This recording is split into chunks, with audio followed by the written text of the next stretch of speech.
Hello everyone, I am here today to show you how to put a first aid kit together, homemade one instead of buying one. I have made plenty of these when I was living in Charlottesville, and I have made one when I got here as well. And I'm getting ready to show you how to do it. They're a lot of fun to put together so that you will have them if you have like a tornado or you come across a car accident, or if you just have kids and grandkids. So let's get started. What you will need is an empty container. This is an old one, two besides, and I kept this one because when I got in the smaller ones, I had to move it up to a bigger thing. Well, now I'm into a great big thing that has a lot more in it. But I'm just going to show you the basics. Let's get started on it. Okay, make sure you wash it out and everything else, your container. You can also take a Tupperware container and do it. And here's some of the basic stuff you can put in it. Put in it like hydrogen peroxide.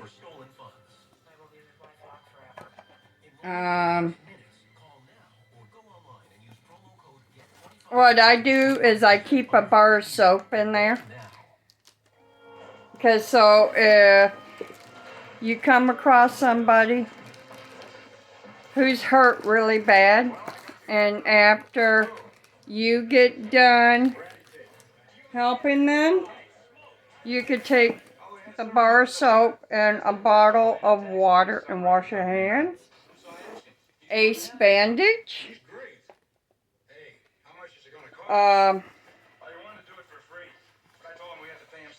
This is wound tape, the cloth type. Also, two besides, I had learned in the Girl Scouts, you can also take pads, your feminine pads, and put them in your first aid kit, because so if somebody gets burnt and you need something clean and sterile and dry, as long as you don't take this outer part off, they're sterile inside. And you can put it on there and wrap tape around it. I had to do that one time with an ex-boyfriend because he got burnt by hot water, boiling hot water. Then put some hand sanitizer. Then cotton balls. I put them inside a container like this, or you can use a Ziploc bag.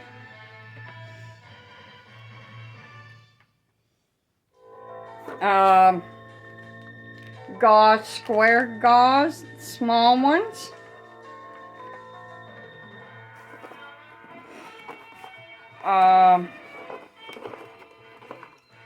Alcohol pads.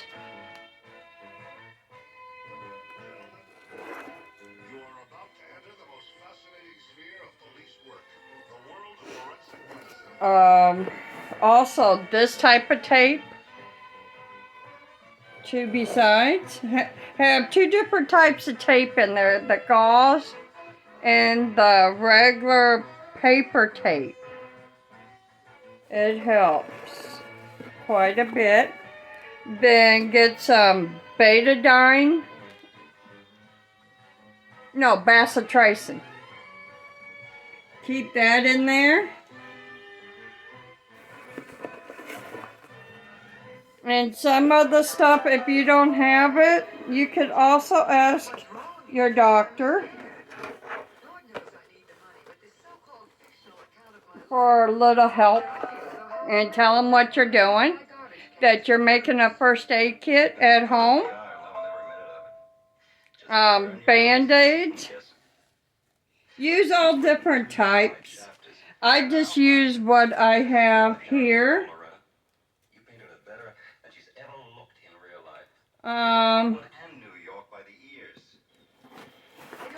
Now, some of this my doctor helped me with because I fell and got hurt one time. And plus, a best friend of mine also helped me too. Non-adhesive pads. Those are the type that won't stick to the wound.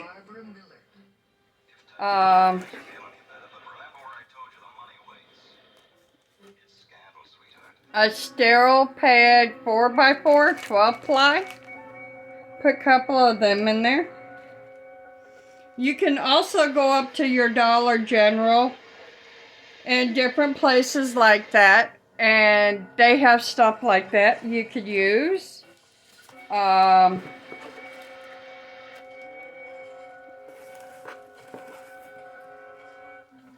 Also, large Band-Aids like this type.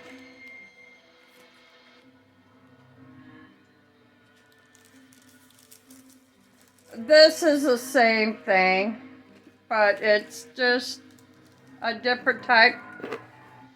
It's the store brand, and the other one is actually Johnson & Johnson.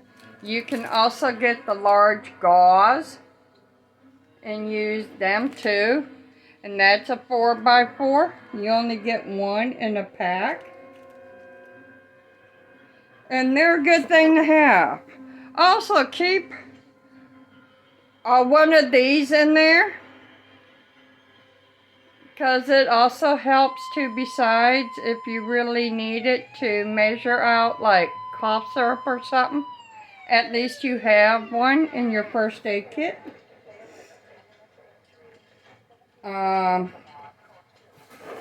What's this? A triple antibiotic. I've only had one of these, so I decided to put it in here. And something else you can put inside your first aid kit is a pen. And I'll tell you why a pen. Because if you come across of an accident and somebody cannot breathe or they stop breathing and you have to do a tracheotomy, I've seen this done on TV.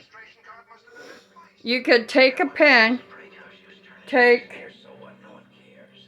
an alcohol pad after you take this part out and take the ink part out, this off, this black piece right here, and make sure you take this out and sterilize it with that alcohol pad.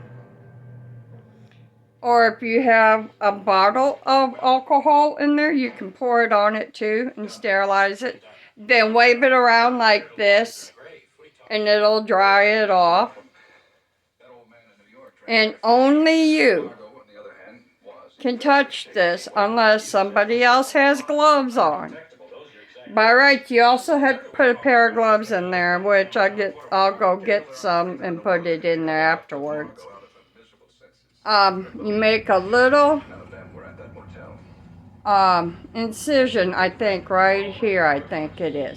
But don't do it unless you really know what you're doing to do a tracheotomy, because you can kill a person if you don't do it right. And then afterwards, you insert either this in or this end into that little hole. Okay, it's right here. I found it. Right here. And that'll keep a person breathing. But don't go too deep. But you can also put a pen in there. And I would put a notepad in there and another pen so you can write down and give it to a rescue squad or a paramedic that shows up on the scene. Also put your name and your phone number so they can get a hold of you if they need to. So please do not do a tracheotomy unless you really have to. But first, try first aid first. I mean, not first aid, but CPR first before you do anything else like a tracheotomy. Because if you're not trained to do them, I wouldn't do them if I was you. Because you can kill somebody if you don't know what you're doing. This concludes my video of how to do a first aid kit. And this is what it'll look like after you get everything in here.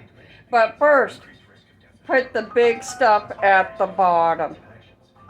I did it backwards because I wanted to show you different things in different sizes. The blue and white ones, this is what they look like if you could see it through the package. They're just a slight bigger than the other. And this concludes my video for this evening, and you have a good day now. Bye!